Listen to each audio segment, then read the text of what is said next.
Episode 4, The Widow's Secret Lover. They look at me with pity.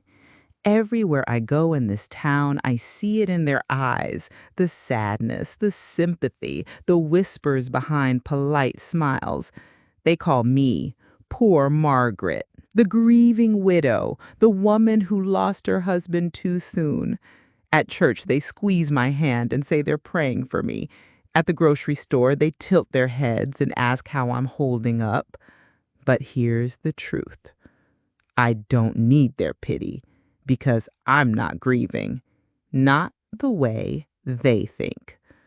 My husband, Charles, has been dead for 6 months. A car accident on the highway. Tragic, sudden, violent. They buried him with honors. The town gathered to mourn, and I stood in black lace with tears on my cheeks. Everyone thought I was shattered.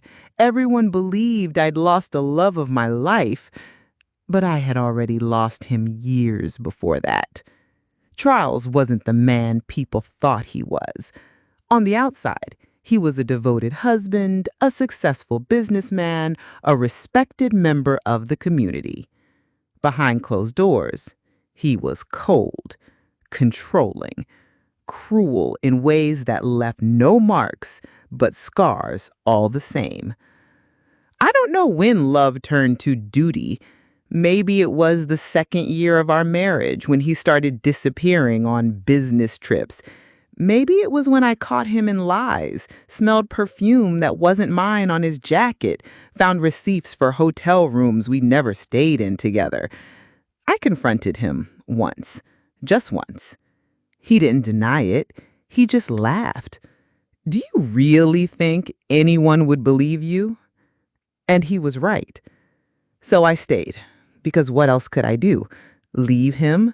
This town would have crucified me. The faithful wife abandoning her husband? No, that wasn't an option. So I learned to play the part. I smiled in public, held his arm at events, kept the house spotless, and pretended I was proud to be Mrs. Charles Whitman. Until Daniel. Yes, that Daniel. The same choir director the pastor's wife whispered about in her confession. You see, small towns are like spider webs. Everyone's lives overlap, threads crossing and tangling in ways no one sees until the web shakes. My thread crossed Daniel's 2 years ago, and nothing has been the same since. He came to fix the piano at our house. Charles had hired him because he was cheap, and Charles always preferred cheap talent over quality. I was supposed to just offer him tea and leave him to work. But when he smiled at me, really smiled, not the condescending grin my husband gave me, something stirred in me, something I thought was dead. That afternoon, we talked more than he worked, about music, about books, about dreams. His eyes lit up when he spoke, and for the first time in years, I felt alive. One meeting turned into two into late-night phone calls into stolen moments. Before long, Daniel wasn't just fixing my piano. He was fixing the pieces of me Charles had broken. I knew it was wrong. I was married. He was younger.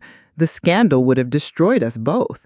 But sin has a way of feeling like salvation when you've been starving for love. So we became careful, secret. He'd sneak into the house when Charles was away.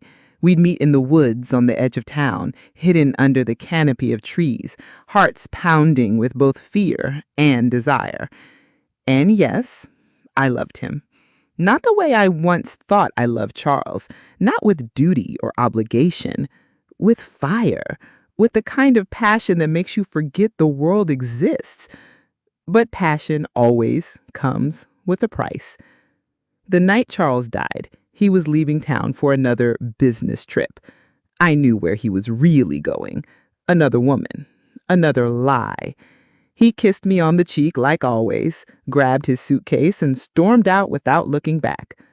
2 hours later, a police officer knocked on my door. There had been an accident. His car had swerved off the highway. He hadn't survived. I was supposed to be devastated, and in public I was. I cried at the funeral, clutched tissues, accepted condolences, but inside I felt something I hadn't in years. Relief, because I was finally free. But freedom is never simple. Since Charles's death, Daniel and I have been more reckless. He comes over late at night, his car hidden in the alley behind my house. We spend hours tangled in each other, whispering about futures we never thought possible. But small towns don't forgive, and small towns don't forget. People have started noticing. Mrs. Klein, the same gossip who sniffed out the pastor's wife, asked me why Daniel visits so often. I lied, said he's helping with household repairs. She raised an eyebrow. She doesn't believe me. And then there's Pastor James. He's been watching me closer since Charles died. He preached a sermon last Sunday about widows who stray into temptation. His eyes lingered on me the whole time. I know what they'd all say if they found out. That I never loved my husband, that I'm a sinner, a disgrace, a woman unworthy of pity. But here's the truth. Charles didn't die alone. And that's the part no one knows. Because Daniel was with him that night. Yes, Daniel, the man who loves me, the man who saved me. He was there when Charles left. They argued. I don't know about what. Daniel has never told me everything. But I know this. Charles never made it to his mistress. And sometimes, in the dead of night, when Daniel holds me and his eyes glaze over with guilt, I wonder, was my husband's death really an accident? Because if it wasn't, then my freedom came at a price I can never repay. And if the truth ever comes out, this whole town will burn.